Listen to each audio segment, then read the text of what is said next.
If the mother who abandoned you for nearly 20 years suddenly came back, not to apologize, but to ask for money, would you help her? Or would you walk away? Stay with me until the end, and I'll tell you exactly what I did and why I still don't regret it. My name is Madison Cole. I'm 28 years old. I live in Houston, Texas, with my husband, Ethan. Life is good now. Better than I ever thought it could be. We own a 2-story home with a wraparound porch, a small backyard where I grow herbs and flowers, 2 golden retrievers who greet me at the door like they haven't seen me in years, even if it's only been an hour. Ethan and I both have jobs we love and that pay well. We've invested smartly. We travel when we want to. We eat at places I once thought were only for other people. The kind who never had to wonder where their next meal was coming from. Most nights are quiet, warm, and safe. Dinner, a little music, sometimes a movie. The kind of calm you don't realize you've been craving until you have it. Tonight started exactly like that.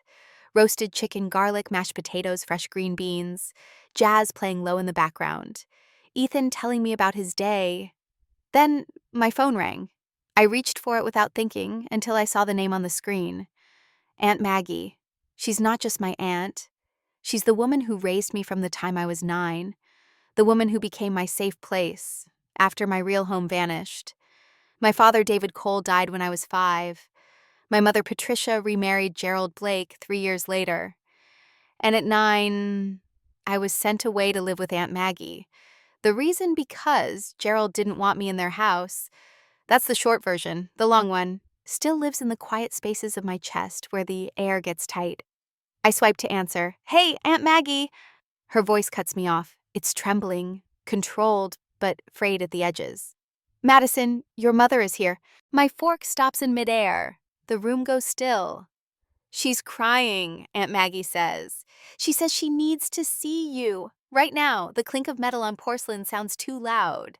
Ethan's voice fades into the background. All I hear is the dull thud of my heartbeat. For a moment, the kitchen melts away, and I'm 9 again, sitting in the back seat of a car, a small worn-out suitcase by my side, a teddy bear in my lap, its fur matted from too much hugging. I remember staring out the window, watching the only home I knew grow smaller until it disappeared completely.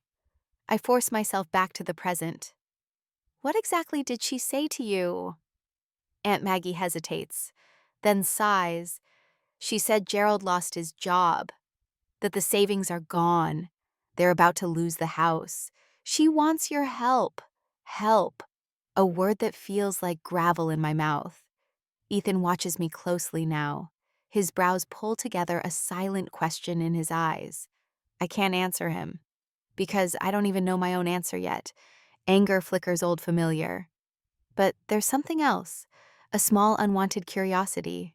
Why now? Why after all this time I swallow hard?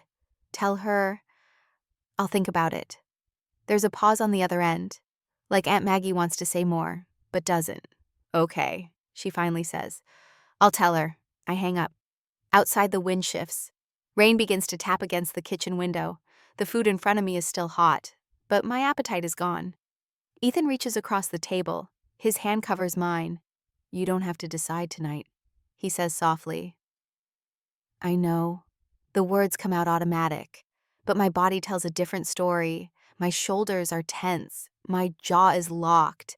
And there's that metallic taste in my mouth, the kind that comes with old memories you thought you'd buried. Some doors in our memories stay locked for a reason.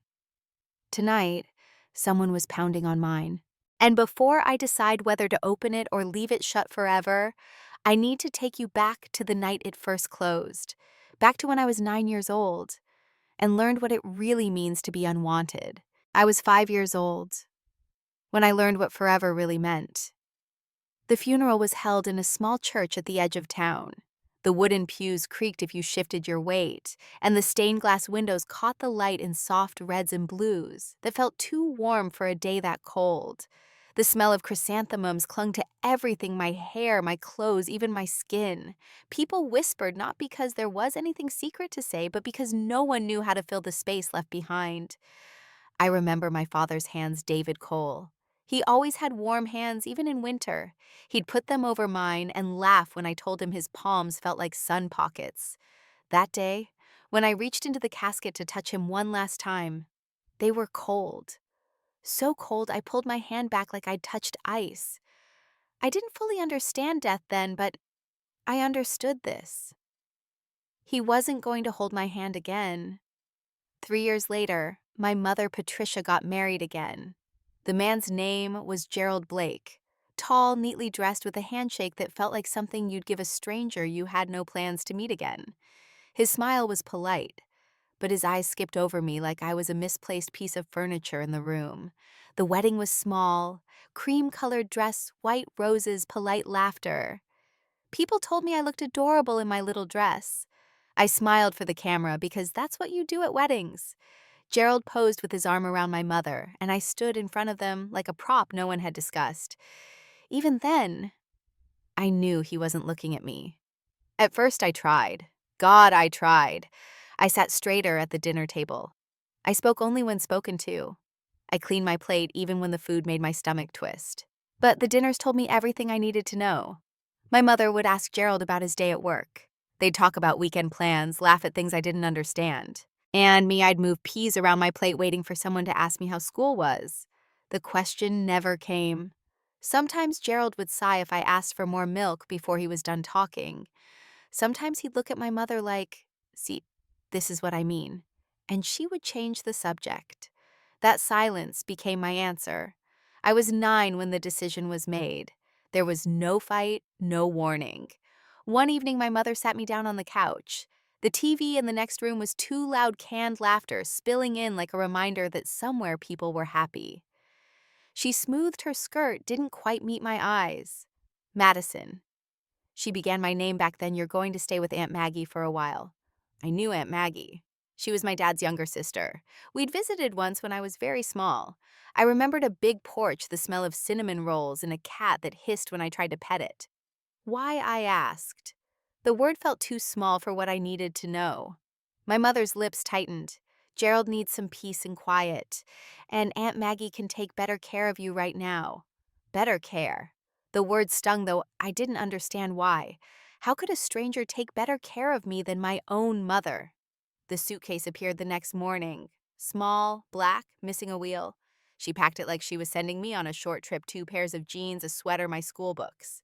My teddy bear was stuffed in on top, its ear bent at an odd angle. I asked if I'd be back by my birthday. She didn't answer right away, just said, "We'll see." The car ride felt endless. Highways blurred into back roads, and the sun began to sink behind us. I sat in the back seat, staring at the reflection of her face in the side mirror. She kept her eyes on the road. She didn't reach back to squeeze my knee. She didn't ask if I was okay. At one point, I pressed my forehead to the glass and watched the trees whip by. They looked like they were running away faster than we were driving. When we reached Aunt Maggie's house, the porch light was already on. She opened the door before we could knock. Her smile was warm, her arms open. She smelled like cinnamon and fresh bread. My mother hugged me quickly, the kind of hug you give someone at a train station when you're in a hurry. She kissed my hair. And then she turned, walked back to the car, and drove away. I stood there on the porch, teddy bear clutched to my chest, watching the red taillights get smaller, smaller, until they were just 2 dots, swallowed by the dark. I thought I'd see her in a week, or a month. I didn't know I had just left her house for the last time. That first night in Aunt Maggie's guest room, I lay awake staring at the ceiling. The bedspread smelled different. The shadows were different. Even the silence was different, heavier somehow. I told myself she'd call tomorrow. She didn't. I told myself she'd visit on the weekend. She didn't. And when weeks became months, I stopped asking. Because deep down, even at 9 years old, I knew the truth. When I first moved into Aunt Maggie's house, everything felt smaller. The rooms, the ceilings, even the dinner table. Or maybe it was me shrinking so I wouldn't take up too much space. Aunt Maggie Turner lived with Uncle Tom in a little blue house 2 streets from the library. There was a maple tree out front that dropped leaves like confetti in the fall, and a porch swing that squeaked every time you leaned back too far. They had 2 kids, Grace 7 full of questions, Ben 5 who carried sticks like they were swords. They watched me like I was a stray cat, curious, careful. The first night Aunt Maggie placed an extra blanket at the foot of my bed. "It gets cold here," she said softly. Her voice was kind, but careful, like she didn't know if I'd flinch. I did. A little. At first, my mother called. Not often, not warmly, but she called. "How's school?" "Fine. Are you helping Maggie?" "Yes." Then came the excuses. "Dinner's ready. I'm late for work. I'll call again soon." Soon got shorter, then longer, then disappeared. By 14, the calls were gone. Money in Aunt Maggie's house was a thin blanket warm if you didn't pull too hard, cold if you did.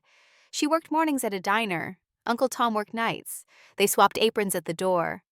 I learned how soup stretches when you add potatoes, how to turn bread ends into breadcrumbs, and breadcrumbs into dinner. We bought clothes from clearance racks. Try them on. Fold them neat. Make them last. But here's what I also learned. Love can be loud shouting from a bleacher when you score, and love can be quiet sliding the last piece of cake onto your plate without a word. Aunt Maggie's love was both. She didn't treat me like a guest. Guests get politeness. I got chores, a bedtime, a permanent seat at the table. When I did well, she bragged to strangers. Honor roll, she'd tell the mailman. She taped my certificate to the fridge with flower magnets. There was one night I never forgot. Finals week, 8th grade. The house smelled like onions and butter. She served 2 plates, one for me, one for Grace. "Did you eat at the diner?" I asked. She smiled. "I had a late snack." Years later, I learned there had only been enough for 2. She went without so we could eat. That's love, too, the kind that goes hungry and pretends it isn't. Still, there were nights I missed my mother so much I could barely breathe. On my birthday, I pictured her walking in with a store-bought cake. On Christmas, I imagined her calling my name from the stairs. I imagined so vividly. I almost fooled myself. But the mailbox stayed empty. At 15, Facebook showed me her life, smiling by palm trees. Beside her, a new husband, Gerald. 3 kids I'd never met, Lucas, Sophia, Ryan. Beach photos, Christmas mornings, trips to Italy. I told myself I was happy for them. I wasn't. One picture made my stomach drop, a new SUV with a giant red bow. Her caption, "Our new baby." I closed the laptop, opened it again, closed it. That same year, I sent her a birthday message. "Happy birthday, Mom." It was marked seen. No reply. Days turned into weeks. It never came back. That was the last time I reached out first. Life with Aunt Maggie kept moving. School, packed lunches, learning to change a tire in the driveway. She never spoke badly about my mother. Not when the money stopped, not when the calls stopped. If I said she forgot my birthday, Maggie just said, "I'm sorry, sweetheart." Her kindness didn't ask for applause. It just kept showing up. I wish I could tell you I stopped checking my mother's page. I didn't. I checked on holidays, on the hard days, on the good ones too. Every time I thought, if I could just see her face, maybe I'd understand. But pictures don't give answers. They only remind you of the distance. By 16, I understood something. Aunt Maggie's house was my safety net and also my reminder that the people who should have caught me didn't. I loved that house. I resented the reason I lived there. Both were true. One evening, washing dishes together, Maggie bumped my shoulder. "Proud of you," she said, for what I wanted to ask. But I just smiled. Sometimes you don't question a gift. You just take it. If you're wondering whether I hated my mother then, I didn't. I hated the silence, the empty mailbox, the scene with no reply. But hate is heavy, and I was already carrying enough. So I poured my weight into school. Grades, certificates, things you can hold up and say, "This means I did something right." And that's where part 3 ends, in a kitchen that smelled like soap and coffee, with a woman who wasn't my mother telling me she was proud, and meaning it.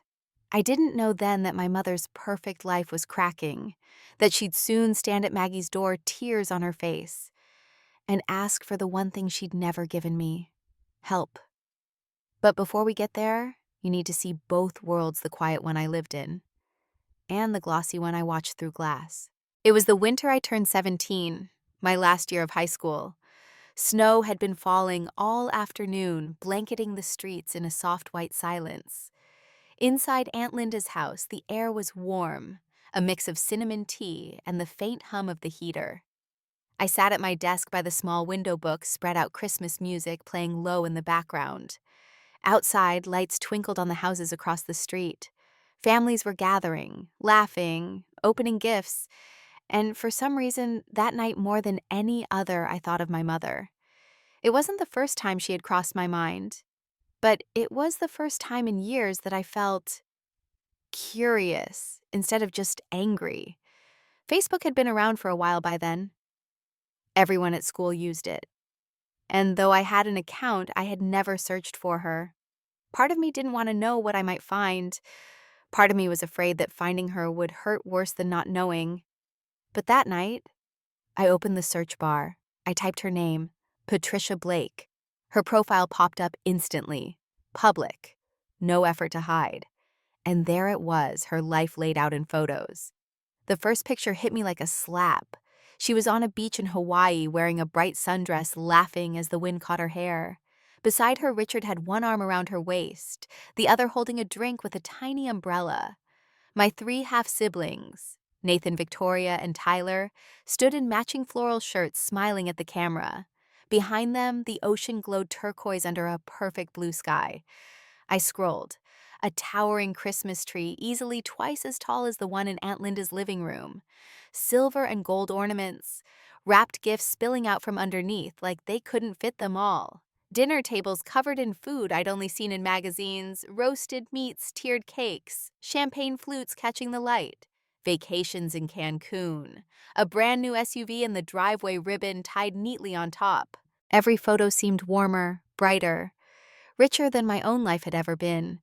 And I sat there, in my thrift store sweater with a secondhand desk lamp buzzing faintly overhead, trying to process the fact that this was my mother's reality, while mine was counting quarters to buy instant noodles. I leaned back in my chair staring at the screen, at her smile, at the kids who got to call her mom every day. And then I saw it, her latest post. A picture of the whole family in front of the Christmas tree, all wearing matching pajamas, arms linked. The caption read, "Merry Christmas from our family to yours." I stared at the blinking cursor in the comment box for a long time. Finally, I typed, "Merry Christmas, Mom." It wasn't much. It wasn't an accusation or a plea. It was just 3 words I hadn't said to her in years. The comment posted instantly, and a few minutes later, the little seen checkmark appeared. No reply, no like, nothing. It was such a small thing, a single moment, but it felt like standing outside a house lit with warmth, knocking softly on the door, only to watch the shadow inside glance toward the window and walk away. I closed the laptop slowly, the plastic hinge creaking. The room felt colder somehow, even with the heater still running. I turned back to my homework, but the equations blurred. All I could see was that tree, those pajamas, that smile that had room for everyone, except me. Aunt Linda called from the kitchen, asking if I wanted hot chocolate. I forced a smile and said yes, because she deserved that much. But deep down, I knew something had shifted. That night, I realized there was more than just miles between me and my mother. There was another kind of distance, invisible, heavy, and colder than the snow outside, and I had no idea if it could ever be crossed. I was 18 when I left Aunt Maggie's blue house for good. Not with a big exciting plan, just with a faded duffel bag stuffed with a few worn t-shirts, a pair of jeans, and my most comfortable sneakers. No textbooks, no fancy suitcase, just the bare minimum I could carry without feeling like I was stealing space from Aunt Maggie's hallway. Houston, that August felt like a furnace. The humidity wrapped around you, making your skin sticky before you even reached the bus stop. I moved into a tiny off-campus apartment near Houston Community College, a place where the rent was cheap because the pipes rattled and you had to jiggle the door twice before it locked. The first week I walked into class with a $20 backpack from Walmart and a spiral notebook that already had notes from my high school chemistry class in the margins. That was my college starter pack. Mornings, I'd sit through lectures English composition intro to accounting US history. Afternoons, I pulled double shifts first at a small coffee shop on Fannin Street, then at the local HEB grocery store. On weekends, I worked the late shift at the public library shelving, returned books, and wiping tables in the study area. Every paycheck went straight into rent tuition and the cheapest microwave meals I could find. Not once did I call my mother for help. Not once did I ask Aunt Maggie for more than she'd already given me. They had done enough. It was my turn to carry my own weight. From the day I was taken away at 9 years old, I never saw my mother again. Sometimes Aunt Maggie would mention her in passing. Ran into Patricia at a cousin's wedding. She called about a notary stamp I keep at the office. Those moments were always practical, transactional. No one asked how I was doing. No one passed along a hello. At 21, I transferred to University of Houston to finish my bachelor's degree. Moving into a dorm felt like an upgrade even if my roommate snored loud enough to wake the dead. It was still my space, my name on the lease, my responsibility. Aunt Maggie sent me a photo that semester. Her Uncle Tom and my cousins Grace and Ben standing in front of their house holding up goofy good luck signs they'd made with poster board. I pinned it above my desk right between my class schedule and a flyer for a part-time internship. By 23, I walked across the graduation stage. The diploma felt heavier than I expected, like it was made of all the nights I skipped sleep to finish a paper or stayed late to mop floors for extra pay. When Aunt Maggie hugged me afterward, she whispered, "I knew you could do it." That was the kind of sentence you carried with you into job interviews. I started small, a junior analyst role at a financial planning firm downtown. The pay barely covered rent, but I kept saying yes to projects no one else wanted. Certifications, overtime, learning the hard parts no one taught you in school. And little by little, I climbed. Somewhere in the middle of that climb, I met Ethan. He learned my past in pieces, not because I sat him down and told him, but because he noticed the way I always kept my pantry stocked just in case, or how I took side gigs even when my main job was stable.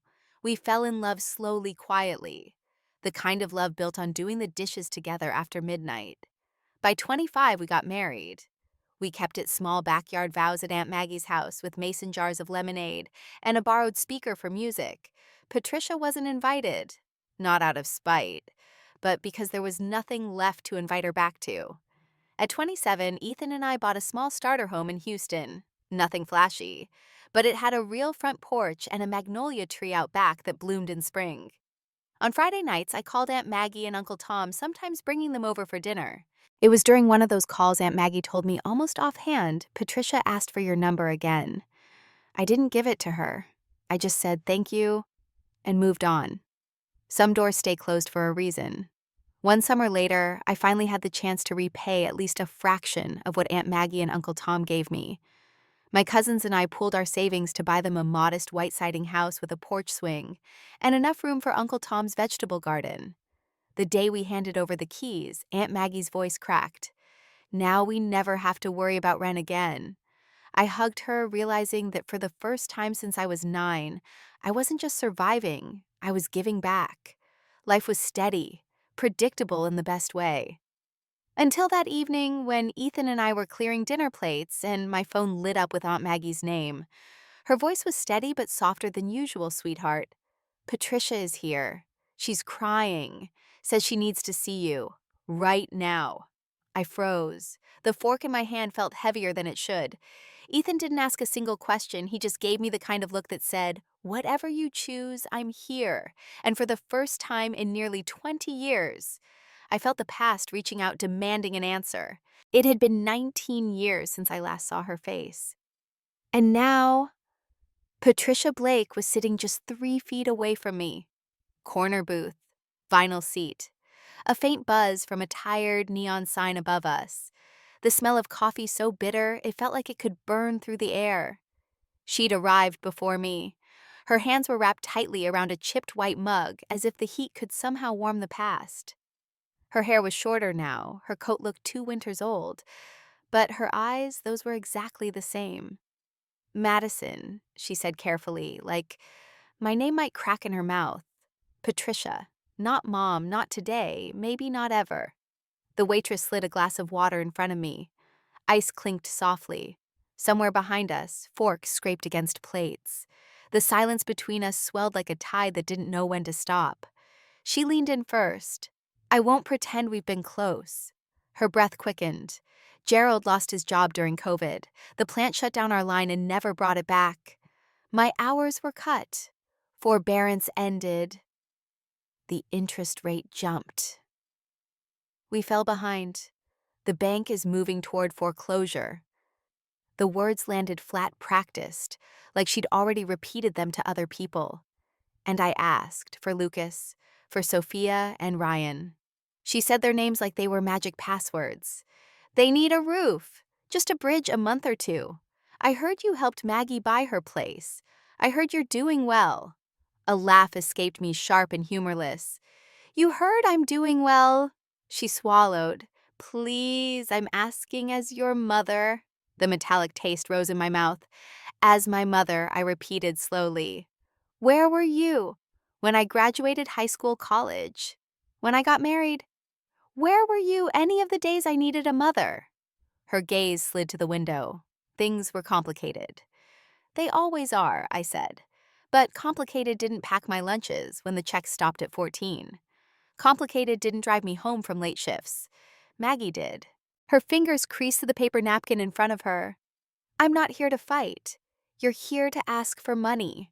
For help, she corrected softly. For your siblings. Help, I said quietly, is what I begged for at 9 and never got. The waitress appeared beside me. Coffee for you, hun? I shook my head. My stomach was already a fist. Patricia reached for her script again. We're 2 payments behind. If we can catch up, I can add hours. Gerald has interviews lined up. 19 years of silence, I cut in. And today you bring me numbers. Her mouth tightened. Do you want me to say I'm sorry? Is that what this is? Do you mean it? I asked. Or do you just want a yes? A long blink. I'm sorry, she said. It landed too light. Too late. I slid out of the booth. The vinyl sighed under me. I left a $10 bill beneath the sweating glass of water, a small, neat way to pay for something that was never mine. No, I said. Not loud, but sharp enough to cut. I'm not helping you. Not now. Color rose along her throat.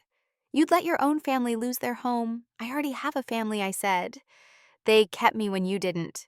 Her chin lifted brittle. Ungrateful. Maggie turned you against me. Don't. My voice was steel. Don't say her name like she's the problem. She saved me. The bell above the diner door rang as I pushed it open. Cold air slapped my face, filling my lungs like I'd been underwater. Outside, the parking lot gleamed under a thin layer of drizzle. My keys were already in my hand. I didn't look back.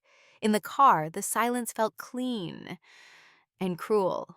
I started the engine. The wipers smeared the gray into long, tired lines. Half a mile down the road, my phone started to vibrate. I ignored the first call, then the second, then the third. On the fourth, thinking it might be Aunt Maggie, I answered. A sharp female voice exploded into my ear. How dare you treat your mother like that? She carried you for 9 months and you... I hung up before she could finish. My hands were shaking. More calls came. More texts lit up the screen like tiny flares. She gave you life. Family is blood. Pay her back for 9 years. Money's changed you. Heartless. Most were from names I barely recognized, distant aunts' cousins who'd never sent me a single birthday message, suddenly fluent in morality. Another call came in. A different voice. Your mother is crying. Do you even care? I declined it. Then another. And another. At a red light, I flipped the phone face down and stared at the sky, a dull nickel gray. Somewhere far away, a siren wailed and faded. I thought of Aunt Maggie's kitchen, the smell of dish soap and cinnamon, the chair that always had my name on it even when nothing else did. I heard her voice in my head, steady and warm. Proud of you, kiddo. The light turned green. I didn't move. No, I whispered. Not just to the calls, but to the old script I refused to play anymore. No to guilt written by strangers. No to debts invented after 19 years. No to the idea that love only counts when it costs me everything. When I finally pulled into my driveway, my phone lit up again, this time with a new group chat invitation. The name flashed across the screen like a cold neon sign, Blake family. Messages began to pile up instantly. Answer us, explain yourself, help your mother. What kind of daughter are you? I let the phone ring itself tired. If they wanted a war, they'd get one. Not about money, about memory, about who showed up and who didn't. I put the car in park, breathed in deep, and walked toward the only door that had ever opened for me, without asking what I could give in return. I woke up the next morning to the sound of my phone vibrating against the nightstand. At first, I thought it was just the usual spam calls or work emails, but when I picked it up, the screen was drowning in notifications. Texts, emails, Facebook messages, numbers I didn't recognize. Some were from people I barely remembered meeting as a child, others, complete strangers. The first message I opened began with, "How could you do this to your own mother?" The next, "You'll regret turning your back on family." By the fifth, I stopped opening them entirely. Scrolling through felt like walking down a hallway where every door slammed in my face. Then I saw it, a screenshot from Facebook. Patricia Blake. My mother had posted her version of last night's conversation. Only in her story. I wasn't a daughter who had been left behind for 19 years. I was a cold, selfish woman who refused to help a struggling mother and her children in their time of need. No mention of Maggie. No mention of the birthdays, the graduations, the nights I went to bed hungry. No mention of her absence. Just her tears, her sacrifice, and me, the villain. The post had been shared in the Blake family Facebook group. From there, it bled into the wider circle, her friends, her old coworkers, even distant church acquaintances. By mid-morning, I was getting messages from people I'd never met. Family is forever Madison. Blood comes first. You've let success go to your head. One even ended with a Bible verse. The strangest part, some of these people weren't even related to me. They were just soldiers in someone else's war. A notification popped up from Aunt Maggie. Just 3 words. Hold your ground. She wasn't the only one from Dad's side to reach out. A couple of cousins sent quiet thumbs up emojis, but their voices felt so small against the roar coming from the other side. By noon, the attacks had spilled off my phone and into my actual life. A woman I vaguely remembered from one of Patricia's old jobs sent me a private message. "If what I'm hearing is true, I'm disappointed in you. I thought you were better than this." Better than what? Better than protecting the one person who had actually been there for me. The phone rang again, this time a number from the next town over. I hesitated, then answered. "Madison." The voice was female sharp. "This is your Aunt Carol. We need to talk about your mother." I said nothing. "She's been through hell, and all she asked for was a little help. You're her daughter. You owe her that." I closed my eyes. "In the last 19 years, Aunt Carol..." "How many times have you asked me how I was doing?" Silence. Then a colder voice. "If you're going to be this ungrateful, don't expect any of us to speak to you again." "I think I'll survive that," I said. She hung up without another word. I sat there for a while, staring at the wall, trying to remember the last time any of them had been part of my life, in a way that wasn't a demand. Bits of memory surfaced, moments when Maggie would mention she'd seen Patricia at some distant family event. "She asked about you," Maggie would say, her voice unreadable. But it was always just a question in passing, never an effort to call me herself. It was strange how absence could weigh more than presence. By late afternoon, the tone of the messages shifted from guilt to intimidation. A private message from an unknown profile read, "If you won't help, we'll come to your house and talk to you in person." I knew then this wasn't about money anymore. It was about power, about rewriting history to make me the ungrateful child and Patricia the wounded saint. I set my phone down face first and walked to the kitchen for a glass of water. When I came back, it was vibrating across the table again.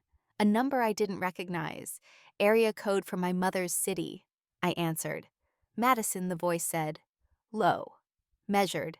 It took me a second to place it, but when I did, my stomach turned. Gerald Blake. My stepfather. The man who had never once called me, never once written, never once asked to see me. "Your mother isn't telling you everything," he said. His voice had a weight to it, like he was holding back more than he was giving. "But if you don't help, you'll regret it." Before I could speak, the line went dead. I sat there, phone still warm against my ear, staring at nothing. Whatever this was, it wasn't over. And I wasn't sure if the next part would be about family or something far darker. That morning, I couldn't eat. The toast on my plate had gone cold. The coffee in my cup had gone lukewarm.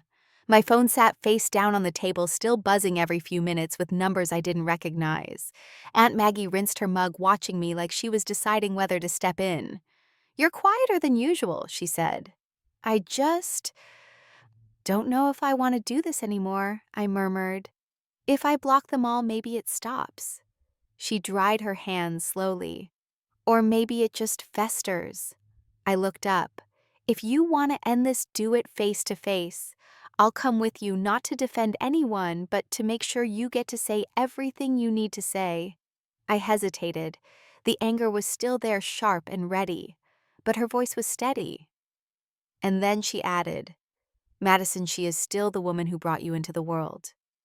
You don't owe her your childhood back, but maybe you owe yourself the chance to close this while she's still here." That part landed. I didn't know if it was forgiveness I was chasing or just the right to walk away without wondering. We set it up that afternoon. Neutral ground, a small meeting room at the public library. No one could claim it was my turf or hers. I set rules: 45 minutes, no recording and no talk about money until I heard the truth. Patricia arrived with Gerald. She looked smaller somehow, but her coat was buttoned tight like armor. Gerald didn't bother with small talk, just folded his arms and sat like a man in a deposition. Patricia started first. "You've made me lose face with the family," she said, her tone already sharpening. "You disappeared for 19 years, I said evenly. "All I did was tell the truth." Gerald leaned forward. "You don't understand the circumstances. There were misunderstandings," I cut him off. "Then explain. Who decided to send me away? Who decided the check stopped when I was 14? And why, when you saw my messages, didn't you answer?" Patricia's eyes darted to Maggie. That's when Maggie spoke, calm, deliberate. "She's not here to take revenge, Patricia. She's here for the truth." Maggie told it plainly: the years I lived in her house, the sacrifices she made quietly so I could have new shoes when mine fell apart, the extra shifts she worked so I could go to the school trip everyone else's parents paid for without thinking. She looked Patricia straight in the eye. "You left, and I didn't hold that against you. But for 19 years, you didn't come back. Don't expect her to open her wallet before you open your heart." Patricia's jaw trembled. She looked at Gerald, then back at me. "He told me," her voice faltered, "he told me he'd leave if I kept you. I didn't want to lose him. And I thought you'd be better off with Maggie." She swallowed hard. "I asked about you. Once in a while. But I couldn't face you. It was the first time I'd ever seen her hands shake." "I'm sorry," she said quietly. I kept my eyes on her. "An apology now doesn't erase what it was like to grow up without you." Maggie's hand found mine. "That's true. But if you turn her away completely, maybe someday you'll regret it. Not because of money, because you never gave yourself the chance to finish this chapter while she was still here." I closed my eyes for a second. The part of me that still wanted to slam the door was loud, but so was the part that wanted to stop carrying this weight. So I said it. "I'll help you. But not the way you think." They both looked at me. "One payment, direct to the mortgage company or whatever bill proves you're behind. No cash. You sell anything you don't need. You get a job, and you take down every post that drags my name through the dirt with a correction. From now on, if you want to talk, it's to me, directly, not through a family mob." Patricia's eyes welled. Gerald opened his mouth, but I held up a hand. "This isn't buying back the past. It's a buffer so you can stand on your own. Once." Silence. Then Patricia nodded, slow and careful. "We left first." The cold air outside felt cleaner. Back at Maggie's kitchen, the light over the table was soft gold against the steam from our mugs. Ethan joined us, pulling out a chair like we'd just come home from a long day, not a battlefield. I sipped my tea. The knot in my chest hadn't disappeared, but it was looser.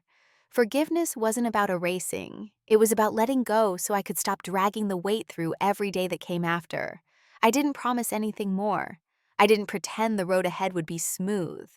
But for the first time in days, the silence felt like mine. And I'll ask you, if it were you, would you have given her that chance? Or walked away for good? We left the library side by side, me, Maggie, and the quiet that followed like a shadow. Outside, the late afternoon air was cool and damp, the kind that smells faintly of wet leaves. Maggie didn't press me for words. She just unlocked the car, waited until I slid into the passenger seat. The drive home was slow. Not because of traffic, but because neither of us was in a hurry to fill the silence. It wasn't heavy anymore, just tired. When we pulled into her driveway, the porch light flickered on automatically, warm gold spilling over the front steps. We went straight to the kitchen. The smell of cinnamon still lingered from that morning. Maggie poured 2 mugs of coffee, pushed one toward me. I wrapped my hands around it, letting the heat sink in.